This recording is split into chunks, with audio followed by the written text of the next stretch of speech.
Hi there, Sanbonani Molweni. Welcome to Fix Channel. If you're new here, please subscribe before the end of the video. If returning, thank you for love and support. I appreciate you. Now, umpilo isewuqhathizwe. I-instigator ke umpilo kulo season 2. Niyakhumbula guys ukuthi season 1 makuhlangana uTirelo noVuyo bekuhlezi kunokungazwani. Okokuqala bebonana indlela kaMpumelelo. uTirelo wayesevula imbali zikaVuyo. uVuyo wayengalindele futhi ukuthi uzobona uTirelo endlini ngoba nokubingelelana kwabo kubanga kuhle nakhuluma ngendlela ekhuluma ngayo. Kuphinde futhi kwaba indaba yokuthi sekuvela ukuthi uTirelo pregnant and uMpumelelo ufisa uVuyo ukuthi amphelezele. uVuyo wabayeka lapho etafuleni wayohlala embhedeni.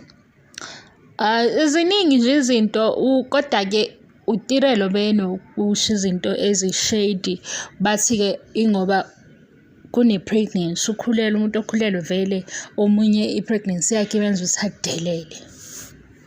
Umpilo-ke umeme uVuyo noTirelo bayayisikhipha nama-siblings baye e-Sun City engathi zizokhala futhi ngoba khona la enye nje esithi wena umthakathi.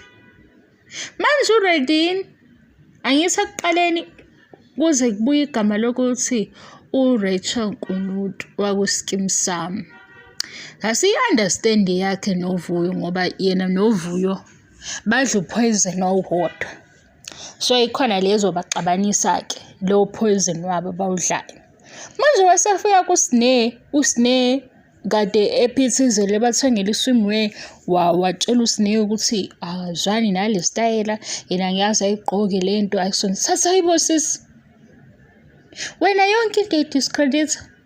U-episode 1 uqala noMpumelelo wayengakhombisi ngisho ukuthi uMpumelelo i-boyfriend yakhe like umuntu wakhe indlela owayembeka ngayo. Ufike kanjalo mhlawumbe yingithi ngichazele lo munye ongazi ukuthi yindaba bekungathi ku-season 1 abaningi bayamzonda. Ufike waba nalento yokuthi khona ilevel akuyona uMpumelelo uku-level ephansi kodwa manje ukhulelwe. Hayibo, like kanjani? Yabo ebeka ukuthi uMpumelelo akaqondile. Angithi phela sizwa ngokufana bathi abanye ayibonanga ugeli yena wenza ngathi yonke lento ivele yenzeke engaboni. Kwafika uVuyo, makufika uVuyo waqala wathi the other lady. Thatha awushuthi akamazi uVuyo. Kwathi kuzophela le episode wayesethi uVuyo uyalazi igama lakhe futhi. Kwafika la sebehlangana khona endlini washo ukuthi ehlekayo ukuthi uMpumelelo unokukhuluma unokudelela isikhathi sengingakunaka noma ekhuluma noma wakhe ukukhuluma kwakhe angazi kwenziwa istage akusona mhlawumbe.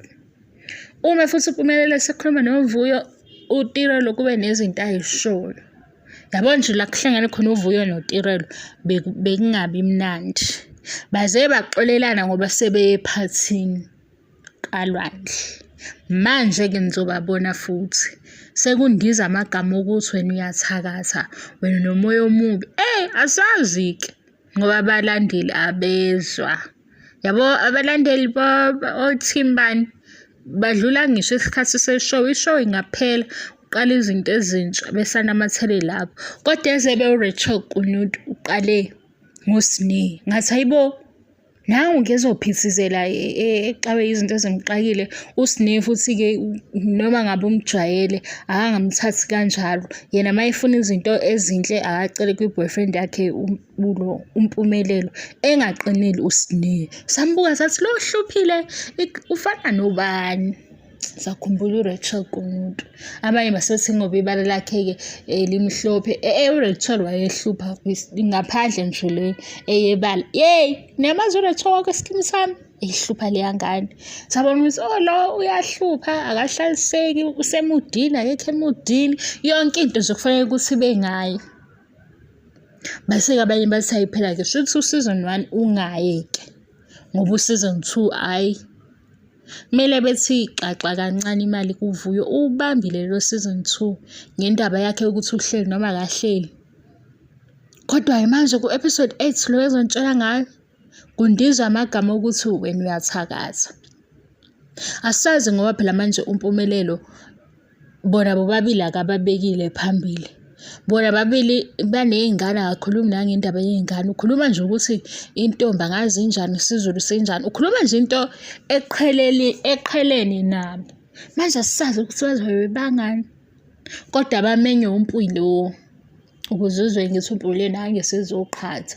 uMpilo bamemile. Futhi uMpilo uyazi ukuthi kwenzakalani kuTirelo nakuVuyo nakuSibindi. Angithi nabo bayakubona okwenzakalayo. Ubamemile-ke uMpilo. Ubameme njengoSkhwiza wabo. Uyeke oseqhathile. Ngoba la ngoTirelo noVuyo hhayi. Khona kufanele ukuthi abanjwe ngezandla. Asazi noma uSne uzobe khona yini. uMpilo uzohlala nengameme uSne. Hayi kuzobhora-ke phela kade yazi uSne bambeka emuva kanti uSne uyi-vibe. Kule show lena bayayikhohlwa leyo nto. Bayakhohlwa ukuthi uSne ubenzele iy'namba ngale kuThando Nesithembu. Kodwa into engayifuni ukuthi befikise uSne ne-boyfriend. Ngamane bembeke emuva-ke. Mawukuthi bazobona ukuthi nje isitori esinoSne fanele kube nomfana. Amane bembeke emuva. Bengizonikeza-ke update wegazi ngimxoxela-ke. Ukuthi silindele uVuyo noTirelo bafuna ukubambana ngezandla futhi. Kulokhuya wathi uVuyo ukube akakhulelwe. This time akakhulelwe. uVuyo wayesho kuTirelo. Ngase ngikhohlwa ukuthi uTirelo wathini. Wasethi uVuyo ukuba akakhulelwe. This time akakhulelwe. Ngiyadlala mina guys. Angikuthandi udlame, ngiyayidlalela. Ngiyabonga nge-support. Bye.